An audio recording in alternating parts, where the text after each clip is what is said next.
Assalamualaikum warahmatullahi wabarakatuh. Salam sejahtera bagi kita semua. Perkenalkan, kami dari kelompok 4 akan menyajikan presentasi pada hari ini. Namun sebelumnya, yang terhormat dosen pengampu kita, Ibu Rani Sofia SPD MPDE dan teman-teman yang berbahagia. Kami dari kelompok 4 yang beranggotakan saya sendiri sebagai moderator, Suci Alifa Ramadhani dengan NIM 2105 3187, dan anggota lainnya yaitu Dea Novela dengan NIM 2105 3134. Selanjutnya Herlina Widya Stuti dengan NIM 2105 3072 dan Wika Fitria dengan NIM 2105 3111. Baiklah, kita mulai saja presentasi dengan materi hari ini, yaitu tentang merancang media pembelajaran yang dibagi dengan beberapa subunit materi. Yang pertama, merancang media. Yang kedua, merancang media pembelajaran dengan pendekatan Azure Model. Dan yang ketiga, yaitu merancang media pembelajaran dengan pendekatan Anderson Model. Baiklah, materi pertama akan disampaikan oleh Dea Novela. Kepada Dea Novela dipersilahkan. Baiklah, di sini saya akan menjelaskan materi mengenai merancang media pembelajaran. Media pembelajaran adalah segala sesuatu yang dapat digunakan untuk bahan pembelajaran atau menyalurkan pesan, sehingga dapat merangsang perasaan, minat, pikiran, dan perhatian siswa dalam kegiatan belajar sehingga tercapainya tujuan pembelajaran. Setiap media pembelajaran adalah suatu sarana yang digunakan dalam sistem pembelajaran, di mana di dalamnya terkandung informasi yang bisa didapat melalui internet, buku, film, televisi, ataupun sejenisnya. Selanjutnya yaitu I. Nyoman Sudana Degeng pada tahun 1993 menyatakan bahwa ada sejumlah faktor yang perlu dipertimbangkan guru atau pendidik dalam membuat media pembelajaran. Yang pertama yaitu tujuan instruksional, yang kedua keefektifan, yang ketiga siswa, yang keempat ketersediaan, yang kelima biaya pengadaan, dan yang keenam kualitas teknis. Nah, dalam pembuatan media ini, hal-hal yang perlu diperhatikan adalah tujuan pembelajaran. Nah, yang kedua, keefektifan media. Yang ketiga, kemampuan peserta didik dalam menerima pembelajaran. Yang keempat, ketersediaan sarana dan prasarana sehingga dapat menunjang keberlangsungan pembelajaran. Yang kelima, kualitas media. Yang keenam, biaya yang diadakan. Yang ketujuh, fleksibilitas dan yang terakhir yaitu kemampuan menggunakan dan alokasi waktu yang tersedia.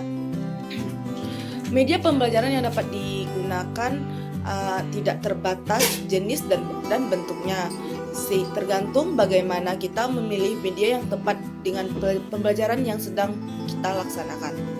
Baiklah, selanjutnya itu contoh media grafis yang digunakan dalam media pembelajaran, yaitu yang pertama, flipchart.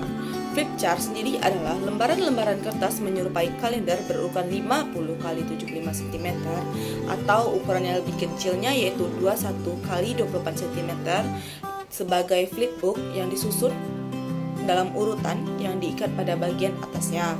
Flipchart sendiri digunakan sebagai media penyampai pesan pembelajaran. Nah, selanjutnya itu flashchart. Flashchart ini adalah media pembelajaran dalam bentuk kartu bergambar yang berukuran 25 x 30 cm. Gambar-gambar pada flashchart merupakan rangkaian pesan yang disajikan dengan keterangan setiap gambar yang dicantumkan pada bagian belakangnya. Flashchart hanya cocok untuk kelompok kecil siswa tidak lebih dari 30 orang siswa. Selanjutnya itu flannel graph.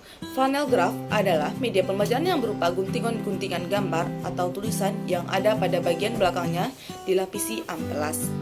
Guntingan gambar tersebut ditempelkan pada papan yang dilapisi flanel yang berbulu sehingga melekat. Ukuran papan flanel biasanya adalah 50 x 75 cm. Dipergunakan untuk pembelajaran kelompok kecil 30 orang. Kelebihan dari flannel graph ini adalah gambar-gambar yang movable dapat menarik perhatian siswa. Siswa dapat berperan aktif untuk memindahkan objek gambar yang dapat ditempelkan. Pembelajaran dapat disetting sesuai dengan kebutuhan yaitu individual maupun secara kelompok. Yang keempat yaitu bulletin board. Bulletin board adalah papan yang khusus digunakan untuk mempertunjukkan contoh-contoh pekerjaan siswa. Gambar bagian, poster, dan objek dalam bentuk 3 dimensi. Pada umumnya, bulletin board berukuran 160 x 80 cm. Kelebihan dari bulletin board adalah menciptakan minat belajar dan minat berkarya pada diri siswa, mempersatukan semangat kelas dengan membangkitkan rasa memiliki bersama dan rasa tanggung jawab bersama, mendorong siswa untuk berkarya dan menciptakan suatu produk, berinisiatif memecahkan masalah dan sebagai sarana berkompetensi. Yang kelima yaitu media dari barang bekas. Nah, media dari barang bekas ini bisa didapatkan dari seperti koran bekas, botol bekas, kertas bekas, plastik bekas, ataupun lainnya. Misalnya, pembelajaran eksternalitas. Kita dapat menggunakan kertas atau koran bekas yang dianggap sampah, di mana hal itu mengakibatkan eksternalitas bagi orang lain. Kertas bekas dapat dipergunakan dalam pembelajaran produktivitas dengan membuat buku atau produk lain dengan bahan kertas bekas, dalam pembelajaran marginalisme dengan membuat produk dari bahan bekas, kemudian tenaga kerjanya ditambah secara terus-menerus sementara faktor lain menetap. Yang keenam, multimedia dengan PowerPoint. Nah, tentu teman-teman tidak asing lagi mendengar PowerPoint. Nah, PowerPoint ini merupakan salah satu software yang dirancang khusus untuk menampilkan program multimedia dengan menarik, mudah dalam pembuatan, mudah dalam penggunaan, dan relatif murah. Karena tidak membutuhkan bahan baku selain alat untuk penyimpanan data atau data storage. Nah, PowerPoint ini memiliki kelebihannya. Yang pertama yaitu dapat menyajikan teks, gambar, film, sound effect, lagu, grafik, dan animasi, sehingga timbulnya pengertian dan ingatan yang kuat dan mudah direvisi, mudah disimpan, dan efisien, dapat dipakai secara berulang-ulang, dapat diperbanyak dalam waktu singkat dan tanpa biaya. Yang ketujuh, penggunaan musik dalam media pembelajaran. Nah, dengan multimedia PowerPoint sangat mungkin untuk masukkan unsur musik dalam media pembelajaran. Musik sendiri berfungsi untuk menimbulkan suasana yang dapat memudahkan siswa mencerna informasi yang disampaikan. Musik juga menimbulkan ketertarikan siswa, mengurangi bosan, mempengaruhi kejiwaan pendengarnya. Jadi, sajian informasi lebih bersifat ajakan persuasif, maka diperlukan musik dengan beat yang cepat dan semangat. Contoh musik yang bisa digunakan dalam media pembelajaran yaitu musik ice breaking, di mana musik ice breaking ini mampu membangkitkan semangat siswa apabila siswa tersebut sudah bosan dalam pembelajaran. Yang selanjutnya itu musik tema, musik transisi, dan musik latar belakang. Nah, musik latar belakang ini harus sesuai dengan materi pembelajaran sehingga dapat dicerna dan dipahami oleh siswa. Sekian, terima kasih. Baiklah, selanjutnya materi yang selanjutnya akan dibacakan oleh rekan saya. Baiklah, selanjutnya yaitu merancang media pembelajaran dengan pendekatan Azure Model. Model Azure ini dirancang untuk membantu para guru merencanakan mata pelajaran secara efektif dan membantukan penggunaan teknologi dan media di ruang kelas. Model Azure ini adalah salah satu model yang logis, sederhana, dan diciptakan satu pemandu prosedur untuk perencanaan dan menjalankan pembelajaran yang menggabungkan media. Suatu desain pelajaran yang dimulai dengan menangkap perhatian pelajar, menyatakan maksud, tujuan yang akan dijumpai, mempresentasikan materi baru, melibatkan murid dalam praktek, menilai pemahaman penyediaan umpan balik, dan pada akhirnya menyediakan aktivitas tindak lanjut.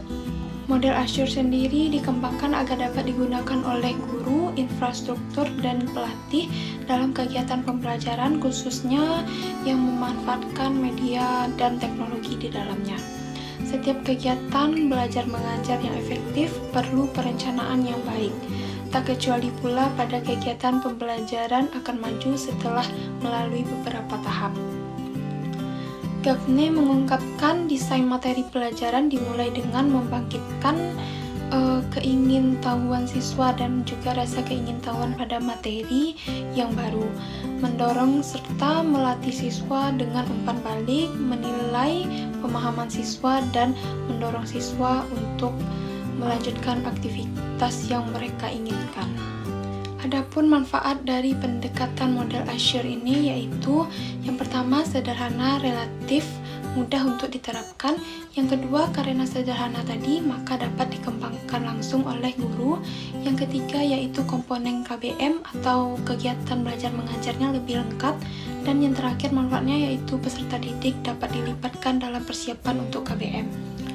Baiklah, sekian penyampaian materi dari saya. Selanjutnya materi akan disampaikan oleh Herlina Widyastuti. Baik, selanjutnya saya akan membahas materi mengenai langkah-langkah model Azure, di mana terdapat 6 langkah. Yang pertama yaitu Analyze Learner atau analisis pembelajar. Analisis ini dilakukan untuk mendapatkan kebutuhan belajar siswa sehingga mereka mampu mendapatkan tingkatan pengetahuan dalam pembelajaran secara maksimal.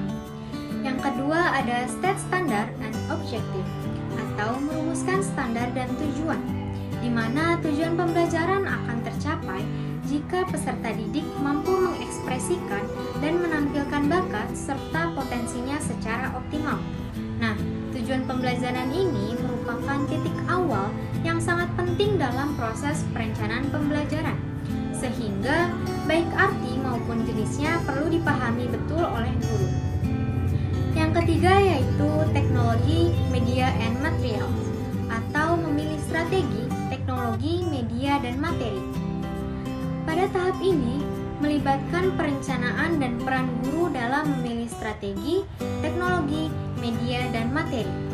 Yang keempat yaitu utilize teknologi, media, and materials atau menggunakan teknologi, media, dan bahan ajar. Pada tahap ini melibatkan perencanaan dan peran guru dalam menggunakan teknologi, media, dan materi.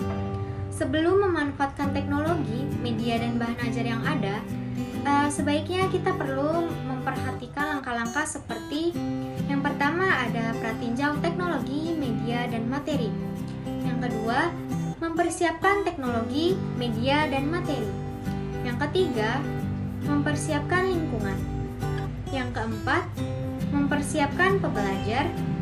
Yang kelima, menyediakan pengalaman belajar. Dan yang terakhir, mempersiapkan bahan pembelajaran. Langkah yang kelima yaitu ada require learner participation atau mengharuskan partisipasi peserta didik. Tujuan utama dari pembelajaran adalah adanya partisipasi siswa terhadap materi dan media serta teknologi yang digunakan dalam pembelajaran. Dengan melibatkan peran siswa untuk menggunakan teknologi, strategi, dan materi akan membantu siswa untuk mencapai tujuan belajarnya. Dan langkah yang terakhir yaitu evaluate and revise atau mengevaluasi dan merevisi. Pada tahap ke-6 ini, guru harus mengevaluasi dan merevisi strategi, teknologi, media, dan bahan ajar sebelum digunakan maupun sesudah digunakan. Baiklah, di sini saya akan menjelaskan tentang merancang media pembelajaran dengan pendekatan model Anderson. Anderson mengemukakan adanya dua pendekatan atau model dalam proses pemilihan media pembelajaran, yaitu model pemilihan tertutup dan model pemilihan terbuka. Jadi untuk model tertutup yang harus kita lakukan adalah memilih topik-topik apa saja yang tepat untuk disajikan melalui media audio. Sedangkan model pemilihan terbuka merupakan kebalikan dari pemilihan tertutup. Artinya kita masih bebas memilih jenis media apa saja yang sesuai dengan kebutuhan kita. Alternatif media ini masih terbuka luas. Proses pemilihan terbuka lebih luas sifatnya dari proses pemilihan media tertutup, karena benar-benar sesuai dengan kebutuhan dan kondisi yang ada. Namun, proses pemilihan terbuka ini menuntut kemampuan dan keterampilan guru untuk melakukan proses pemilihan. Seseorang guru kadang-kadang bisa melakukan pemilihan media dengan mengkombinasikan antara pemilihan media terbuka dan pemilihan media tertutup. Selanjutnya saya akan menjelaskan tentang bagaimana cara kita memilih media pembelajaran berdasarkan pendekatan model Anderson, yang mana terdapat diagram yang sudah dibagikan dalam PPT. Komponen yang menjadi fokus perhatian adalah tujuan, metode, dan karakteristik media itu sendiri. Tujuan berkaitan dengan efektivitas media yang dibuat, artinya baik atau tidaknya suatu media yang dipilih dapat dilihat dengan tercapaian tujuannya. Semakin banyak tujuan pembelajaran yang tercapai, maka semakin baik pula media tersebut. Begitu juga sebaliknya. Metode berkenaan dengan cara penyampaian media tersebut kepada siswa. Dalam hal ini, perlu diperhatikan jumlah siswa, keadaan fasilitas belajar, sarana pendukung, dan waktu yang tersedia. Anderson membagi proses pemilihan media menjadi 6 langkah. Masing-masing langkah tersebut dikaji sampai akhir. Langkahnya yaitu melakukan kegiatan perancangan dan produksi media. Yang mana langkah awalnya yaitu menentukan karakteristik pesan yang akan disampaikan. Apakah pesan tersebut berupa fakta, konsep, gagasan, hukum, teori yang bersifat konseptual, atau pesan tersebut yang bersifat instruksi, penugasan-penugasan tertentu yang mengarah pada penguasaan skill atau keterampilan. Langkah kedua yaitu mengkaji bagaimana metode yang tepat sesuai dengan karakteristik pesan pembelajaran. Hal ini perlu dikaji secara langsung dengan mengaitkan kebutuhan menggunakan media pembelajaran atau tidak menggunakan media pembelajaran. Apabila pesan tersebut berupa pesan-pesan pembelajaran, maka dibutuhkan media pembelajaran, bukan media yang lain. Contohnya jika pesan tersebut berupa pesan umum, informasi publik, politik, dan ekonomi, maka lebih cocok menggunakan media massa, bukan media pembelajaran. Yang ketiga yaitu pesan pembelajaran perlu dianalisis lebih operasional, terutama kaitannya dengan karakteristik tujuan. Kita bisa mengambil teori Bloom menganalisis kompetensi menjadi 3 aspek, masing-masing dengan tingkatan berbeda-beda. Yang pertama, kompetensi kognitif, meliputi tingkatan pengetahuan, pemahaman, aplikasi analisis, sintesis, dan penilaian. Selanjutnya, kompetensi afektif meliputi pemberian respon, penilaian apresiasi, dan internalisasi. Yang ketiga yaitu kompetensi psikomotorik, meliputi keterampilan gerak awal semi rutin dan rutin. Hal ini berhubungan dengan media yang cocok dengan karakteristik tersebut. Langkah keempat, menentukan media yang cocok dan sesuai dengan tujuan dan karakteristik siswa, baik dari segi jumlah maupun dari segi karakteristik lainnya, atau media yang sesuai dengan kemampuan produksi, fasilitas yang dimiliki, dan biaya yang tersedia. Yang kelima, evaluasi perlu dilakukan untuk mempertimbangkan lebih matang kelebihan dan kekurangan media yang telah menjadi pilihan. Kegiatan ini dilakukan dengan cara mereview oleh beberapa pihak yang terkait dengan media pembelajaran tersebut, seperti guru atau siswa. Apabila cocok, maka akan langsung diproduksi, dan apabila tidak, maka harus kembali kepada langkah 4 untuk memilih alternatif media yang lainnya. Yang keenam atau langkah terakhir adalah melakukan perencanaan untuk pengembangan dan produksi media. Baiklah, sekian materi yang dapat saya sampaikan. Saya kembalikan kepada moderator. Baiklah, sekian presentasi dari kelompok 4. Jika ada salah dan kurang, kami mohon maaf. Kami tutup. Wabillahi taufiq wal hidayah. Wassalamualaikum warahmatullahi wabarakatuh.